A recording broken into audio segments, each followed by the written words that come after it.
وأنا أكتب هذا التقرير بكت الورقة، بكيت بعدها وبكى الجميع. ذرفت كرة القدم الدموع.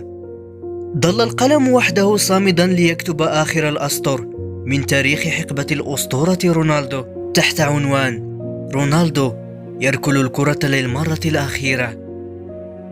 شقراء اليورو خطب ودها رونالدو على أرض الألمان، ولكنها كانت خائنة، خانته مع فرنسا والرفقاء. كرة القدم دوما ما كانت غدارة. كرة القدم لم تنصفك ولم تعطيك بقدر عطاياك. فرنسا تقضي على حلمك وعلى أحلام كل العشاق. شعرت أن وطني يحتل مرة أخرى. لم يكن شيئا مهما بالنسبة لك يا فرنسا، لكنه كان قلبي.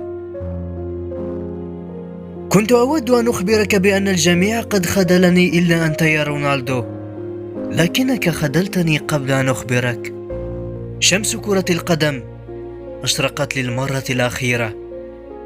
فرنسا ذاهبة لملاقاة إسبانيا في النصف النهائي، ولكن بالنسبة لي البطولة فقدت ملحها. رونالدو، وداعا كريستيانو، وداعا يا أسطورة.